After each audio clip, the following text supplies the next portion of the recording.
Oi, gente, tudo bem? Então, hoje a gente vai conversar um pouquinho sobre regressão com o R. Então, como é que a gente pode usar o R para fazer regressão linear? Bom, como sempre, a gente começa carregando os pacotes que a gente vai usar. Então, todos esses pacotes eles trazem funcionalidades para regressão, seja para facilitar o uso, seja para facilitar o diagnóstico, ok? A gente vai usar aqui uma base nativa do próprio R, aqui na linha 5, que é a base Swiss. Essa base vocês vão ver aqui, ela traz, se eu não me engano, o nome é condado. Então, algumas características aí de interesse para os condados suíços, tá? Ela é uma base bem básica e ela é útil para os propósitos que a gente vai fazer agora. Então, primeiro a gente vai começar na linha 5, criando a regressão com o LM. O LN, Linear Model, né, é a nossa função para criar uma regressão linear. Aqui a gente vai usar a seguinte sintaxe. Para a gente não ter que digitar todas as variáveis que compõem a nossa base de dados, a gente vai colocar a variável de saída, fertilidade, que é a variável dependente, né? Você também pode chamar assim. O til, que representa, né, aqui o conjunto de variáveis que a gente vai utilizar, e o ponto representa aí que a gente quer justamente usar todas as variáveis disponíveis na base. Então, fertilidade, a regressão, né, o til é em função de, e o ponto, todas as variáveis. E aí a gente indica a base de dados que a gente vai utilizar, que é a Swiss. Quando a gente faz isso, ele vai gerar um objeto, então a gente já viu, né, esse símbolo, ele encapsula o que a gente criou, a saída da função no objeto. Depois vocês podem dar uma exploradinha nesse objeto, vendo o que é que ele tem de disponível. Então, chamando aqui, ó, ele traz o modelo, os coeficientes, os resíduos, um monte de coisa que a gente vai utilizar algumas delas mais na frente. A primeira que a gente tem, bem útil, é o sumário. Então, na linha 6, a gente vai usar o sumário, né, com a função em inglês, e ele vai trazer para a gente justamente o que a gente viu em aula, que são os componentes que a gente tem que analisar. Então, a primeira coisa que a gente analisa é essa aqui embaixo, o teste F, certo? Que a gente está procurando aqui é um p-valor abaixo de 0,05, que indica que a nossa regressão, ela, vamos dizer assim, funcionou, ela é válida, certo? Outra coisa que a gente vai observar aqui é o R ao quadrado, especialmente o ajustado, porque ele indica para a gente que o quanto a nossa regressão explica, né, da variância dos dados.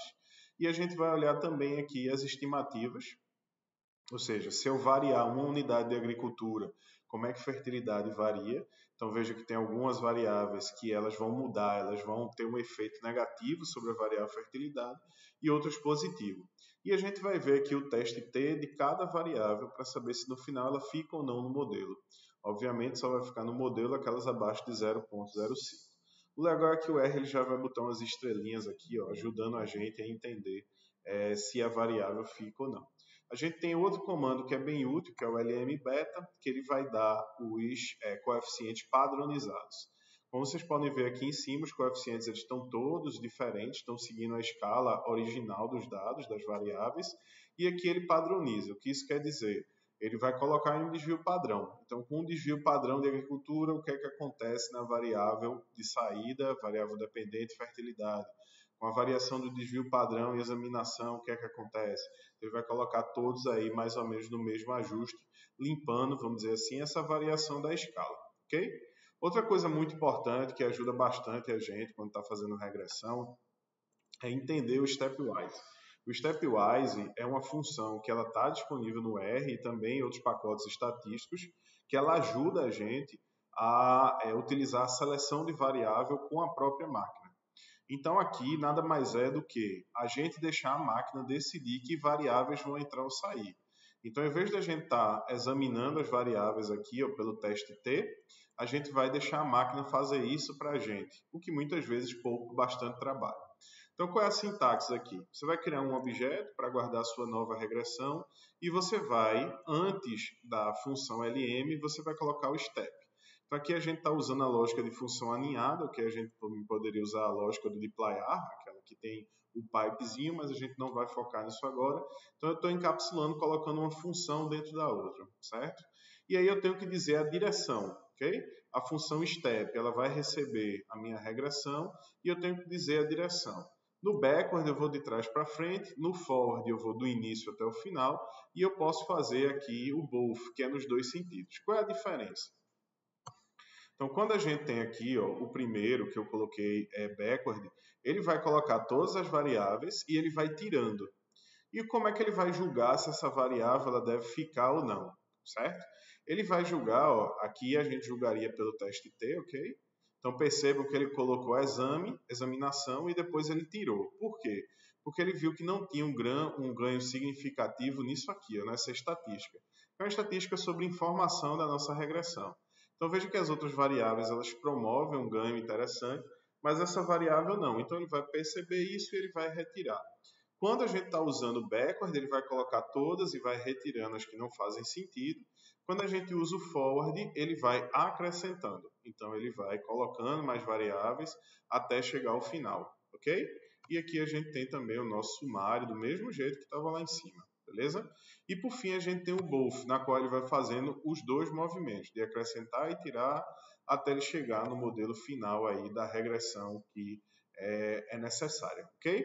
Então, aí são formas de a gente fazer a regressão, a gente fazer o ajuste, modelar aí essa regressão linear, estimar esse modelo linear. Mas a gente também viu na aula teórica que a gente precisa dar uma olhada nos pressupostos, certo? Um pressuposto bastante importante é a normalidade dos resíduos. Então, a gente tem como fazer isso basicamente de três formas, que eu vou mostrar aqui. Então, lembrando um pouquinho a ideia de análise exploratória de dados, né, que ela pode ser com gráfico ou com estimativas, com números. Na linha 19, a gente vai usar a ideia de análise exploratória por números. Então, a gente vai fazer um teste de normalidade, chama Shapiro teste, e aí você vai usar os resíduos. Né? Se você lembrar aí da aula de regressão, a diferença entre o ajuste e o dado real é o que a gente chama de resíduo. E toda hora, quando a gente está fazendo a reta de regressão, a gente está querendo minimizar isso. Mas ao minimizar, a gente tem que garantir que esse resíduo ele tem normalidade, ou seja, que ele não tem um viés. O teste de Shapiro ele vai testar a normalidade do resíduo, como está aqui, e aí a gente vai ter um p-valor. O que a gente está esperando aqui é justamente não rejeitar a hipótese nula. Ou seja, a gente está esperando que o valor, o p-valor, ele seja maior do que 0,05. Por quê? Porque se ele for maior, a gente abraça, a gente acolhe, a gente não rejeita a hipótese nula de que esses resíduos eles são normais, ok? Se o valor for menor do que 0,05, quer dizer que esses resíduos não são normais. Mas a gente pode fazer também a exploração gráfica, ok? Utilizando a função plot na regressão, e aqui eu estou colocando só uma cor para dar uma variaçãozinha, e você pode aqui com a função with escolher que plot você quer. Então, na linha 20, a gente vai ver, deixa eu ampliar aqui para vocês, a gente vai ver o resíduo versus o ajustado. Então, perceba aqui que essa linha ela tem que ficar o mais próximo possível da paralela, que é uma linha pontilhada aqui bem clarinha, que vocês não estão vendo, certo? Se ela começar a ter algum sentido, sei lá, diagonal e tal, quer dizer que esse resíduo está enviesado. Nesse caso, ela está bem próxima à linha vermelha da paralela, então a gente não tem nenhum problema.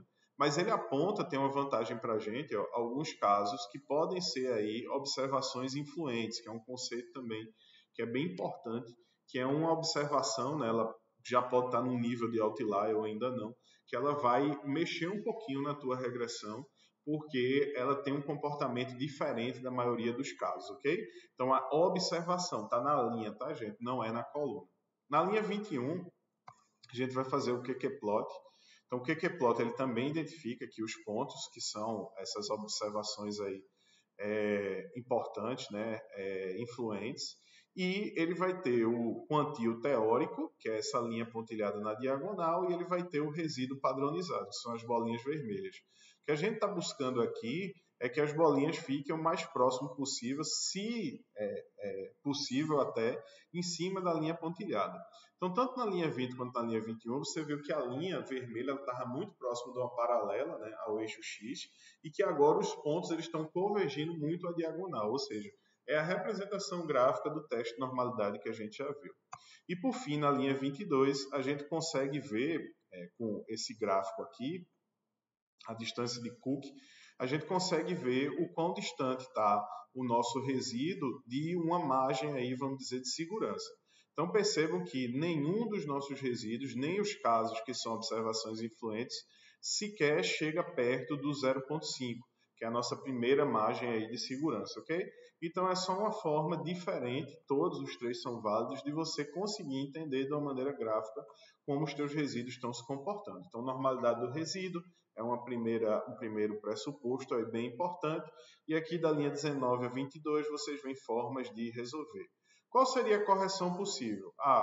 Então a gente viu aqui, eu rodei isso, e eu vi que tem observações influentes, que não está normal e tal. Seria tirar essas observações. E aí, se você não sabe muito bem como fazer isso, volta na aula lá de análise de outliers e de imputação, que aí eu falo um pouquinho sobre como você pode ou remover ou substituir, por exemplo, por um valor médio. A segunda coisa que a gente tem que olhar é a multicolinearidade, é a inflação da variância. É entender aí se tem alguma variável que ela está, vamos dizer, repetida. Então, se você acrescenta variáveis correlacionadas, uma vez que a regressão é um ajuste, né, matemático, você vai estar, na verdade, medindo a mesma coisa várias vezes. Então, na linha 27, a gente consegue calcular a inflação dessa variância. Então, perceba que a inflação é baixa, 2, 3, nenhuma delas chega nem aí a 5, que é a nossa primeira margem de preocupação, e uma 10 quer dizer que realmente ela está inflacionada. E a gente pode, na mesma lógica anterior, a gente pode calcular, estimar o número, ou a gente pode fazer o gráfico. Então, aí na linha 28, eu estou usando a função barplot, tá? Dentro, alinhando com a função aí de variância, para colocar justamente o plot de barras dessas variâncias. E aí, para facilitar na linha 29, eu vou colocar uma linha de limite aqui justamente no 5. Então, aqui eu tenho os valores VIF, só para vocês entenderem. Aí aqui são as variáveis. Então, perceba que nenhuma delas está inflacionando aí a variância. Então, a gente não tem motivo para retirar essas variáveis do ponto de vista da variância, tá, gente? A gente já viu que do ponto de vista da significância, lá do ajuste do teste de hipótese T, examinação deve sair. Hugo, se tiver uma variância inflacionada ou multicolinearidade, ou seja, há variáveis que são correlacionadas, o que é que eu faço? Você pode usar apenas uma das variáveis correlacionadas ou você pode criar um fator, certo? Então, usar apenas uma das variáveis é só você alterar ali na regressão, escolher uma delas, ou se você quiser fazer um fator, aí você vai aí na aula que a gente explica como fazer isso, como criar esse fator. Então, normalidade dos resíduos, inflação da variância. E agora, a homocedasticidade, ok? O que é a homocedasticidade? Tentando explicar de uma maneira simples, a gente tem que ver se os nossos dados eles não aceleram em determinado ponto. Se não tem uma área onde a gente tem uma variância aí, uma variação grande na relação aí entre essas variáveis. Para isso, a gente vai fazer o teste, BP-teste. Então, perceba que a hipótese nula é de homocedisticidade. Como eu estou com p-valor acima de 0,5, eu não rejeito a hipótese nula. E a gente pode ver isso também no plot, tá? Então, ele é uma das variações que a gente viu aqui, ele é a variação 3. Então, na variação 3, a gente consegue perceber aqui, ó, que não tem, né? Ele não acelera. A linha ela vem mais ou menos uniforme. Aquelas observações influentes, elas continuam, mas a linha ela não tem, por exemplo, um pico, ela não sobe bem rápido, não desce bem rápido. A gente não tem aí essas variações bruscas, ok? Qual é a correção para a homocedisticidade? É a gente usar a famosa estimativa robusta, que pode até ser uma boa prática para vocês, já que a homocedisticidade ela ocorre com uma certa recorrência, vamos dizer assim, dos pressupostos, é um dos mais fáceis de serem quebrados. Então, você pode usar erro robusto, usando a função aqui, estimativa robusta, usando essa função aqui, se você tiver curiosidade de entender melhor o que ela é, você pode ver aqui, mas ela é basicamente uma matriz que vai analisar aí a covariação e estimar isso para reduzir a heterocedisticidade. Então, primeiro aqui, a gente vai acrescentar essas estimativas robustas na linha 38. Então, eu acrescento onde? Na minha regressão, tá? Vou criar um novo objeto dentro da minha regressão.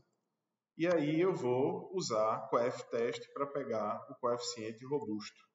Então, aqui está o coeficiente. Se você comparar, voltar lá em cima, você vai ver que ele muitas vezes não tem tanta modificação em relação ao coeficiente original. principalmente para alguns tipos de variáveis. Mas perceba aqui que a agricultura era menos 0,15, aí o coeficiente dela mais robusto é menos 0,17.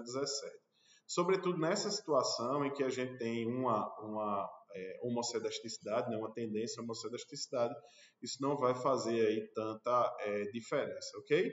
Outra forma que você tem de construir a sintaxe, então lá em cima a gente viu com um ponto, né? Você pode construir essa sintaxe colocando aqui variável por variável, ou você pode usar o menos para retirar a variável que você não quer, como é o caso lá da nossa examinação. Ok, gente? Então, só outra forma de construir essa sintaxe, que vai ser sempre variações aí dessa mesma, ok? Que é a variável de saída ou dependente aqui, tio as variáveis independentes ou de entrada, certo? Qualquer dúvida, deixa um comentário aí no vídeo e até mais.